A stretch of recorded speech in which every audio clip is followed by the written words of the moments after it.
ausência de criticidade. Na minha família, eu tinha um irmão que era mais politizado do que os outros, que era uma família de classe média, que sabia o que estava rolando. Meu pai também era um cara mais à esquerda, mas não era militante, né?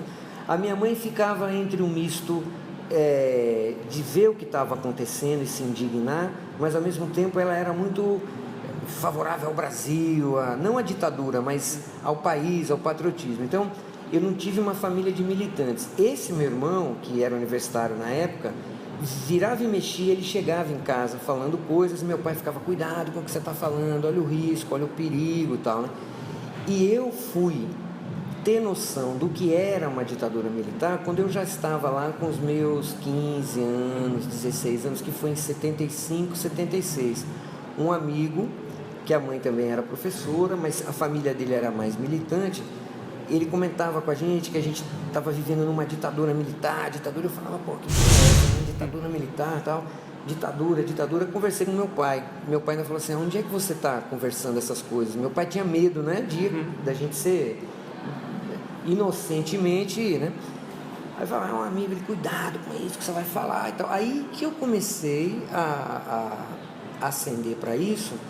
E você veja a importância da escola e a importância de um professor na vida do aluno. Uma professora de literatura chegou para a gente em 76 e colocou a música Construção, do Chico Buarque, e falou assim, olha, hoje nós vamos fazer a interpretação dessa música aqui. E eu já era participante de festival de música, tudo, mas era um momento que a gente estava desabrochando, né? Aí eu falei, pô, interpretar música agora na aula de língua portuguesa, né? Que negócio esquisito e tal. E hoje eu só trabalho assim, né? Aí eu ouvi a música, fiquei pensando, ela pôs de novo, falou, olha, vamos mais uma vez. Rapaz, esse momento foi um dos momentos mais importantes da minha vida como cidadão, como pessoa. Parece que caiu um paralelepípedo na minha cabeça e eu, ao voltar à letra da canção, eu falei, pô, aí eu comecei a despertar para todas as questões sociais e tal. Eu falei, puta, como é que eu não estava vendo isso, né? Como é que eu não estava enxergando isso? E aí, esse momento, essa aula me despertou para leitura de jornal, revista, livro, tudo que eu não tinha lido até então, eu comecei a ficar maluco, enlouquecido com isso, né? E aí eu peguei o fim da ditadura no governo do Geisel e do Figueiredo. Foram os dois governos que eu peguei, que aí sim eu militei um pouco mais, mas não militei em nenhum grupo clandestino. Nesse momento, a abertura que a população estava conquistando já estava possibilitando, por exemplo, era um momento que o PT estava nascendo lá no ABC, esse movimento sindical, eu não era também do PT, mas teve uma importância grande para me despertar, assim, pô, está acontecendo um momento muito importante da nossa história, eu preciso me engajar nisso, né? Então, mais ou menos, minha história foi essa. Eu tive a sorte de ter uma família e de ter programas de televisão que eu ficava... por exemplo, os humorísticos de televisão naquela época eram críticos à ditadura, eles faziam a linguagem dupla.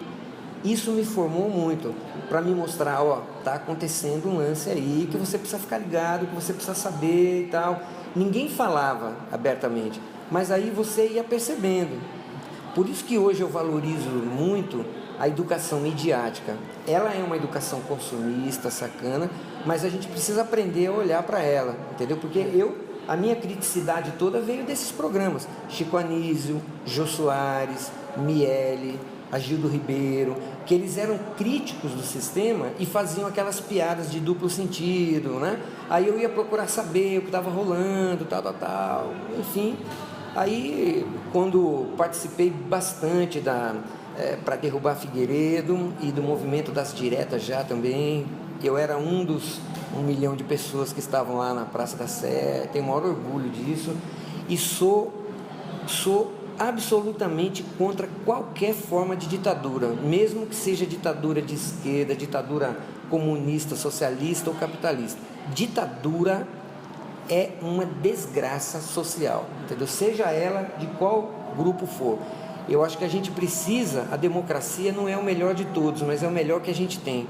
Nós precisamos entender que na democracia é um jogo onde a maioria vence. E a minoria tem que respeitar o que aconteceu com a maioria.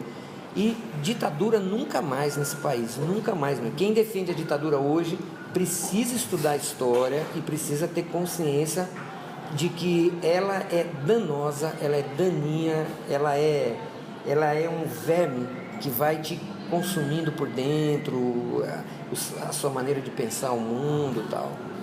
E nas escolas teve... Falei muito, né, velho? Mas nas escolas teve muitos casos que você se lembra, assim, de você sendo manipulado, alienado? Sim, veja. Os professores de história praticamente deixam de desaparecer, porque você vai ter Educação Moral e Cívica, EMC, né?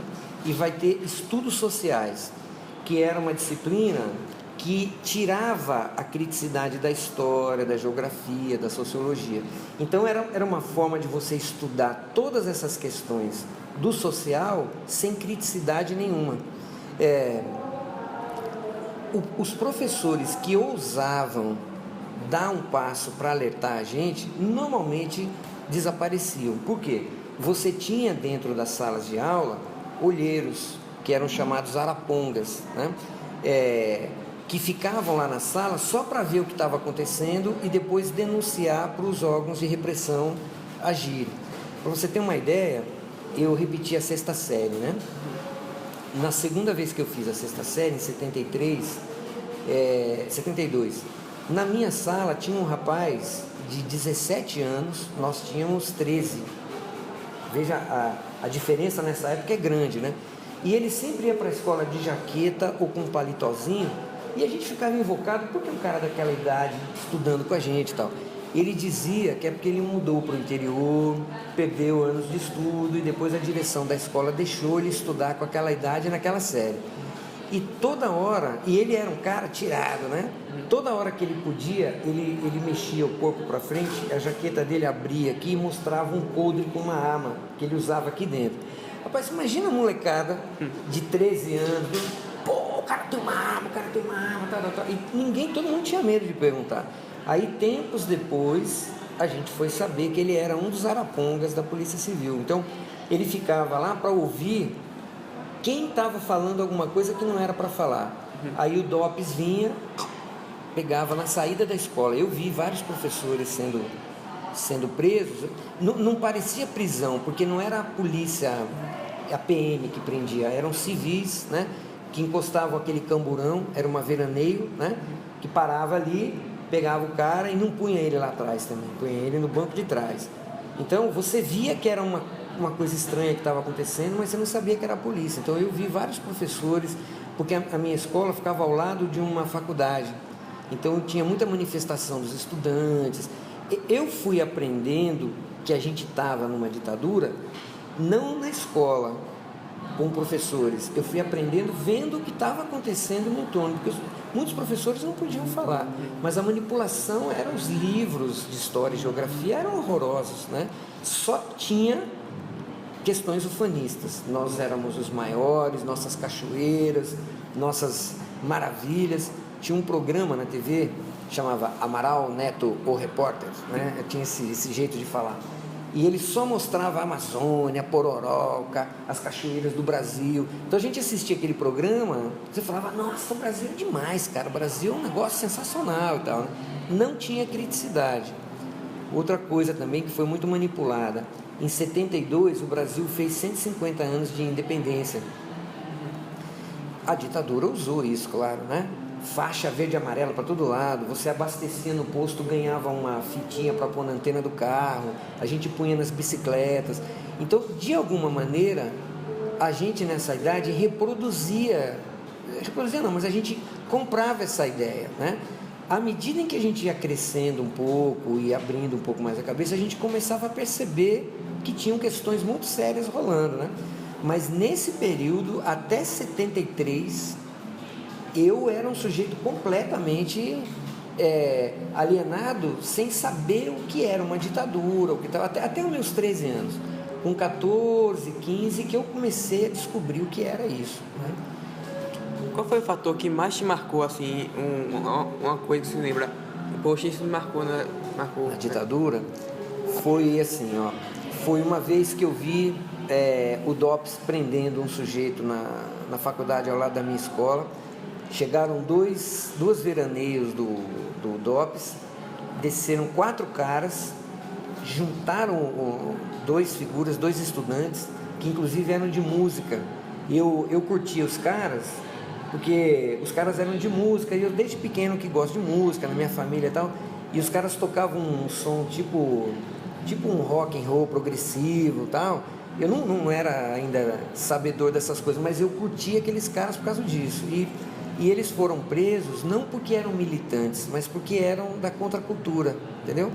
E aí essa prisão deles foi muito marcante para mim. Os caras jogando bomba na rua, na porta da faculdade, né? E uma outra coisa, quando o Brasil ganhou o tricampeonato de futebol, em 70, foi o que a ditadura mais usou para fazer a propaganda ufanista. E eu me lembro muito das propagandas, de como as pessoas ficaram insufladas. Pô, nós somos os maiores, somos campeões do mundo, Pelé, aquela coisa. Nossa, foi um banho de ufanismo melado, assim, sabe? Eu, depois, quando estava mais velho, eu ficava com raiva de eu ter, naquele momento, assim, participado dessas coisas com 10 anos. Eu tinha 10 anos, imagina, né? Mas não tinha jeito, eu era criança ainda, né? Nesse momento. Mas essas coisas me marcaram bastante. Obrigado, Zé. Valeu, velho.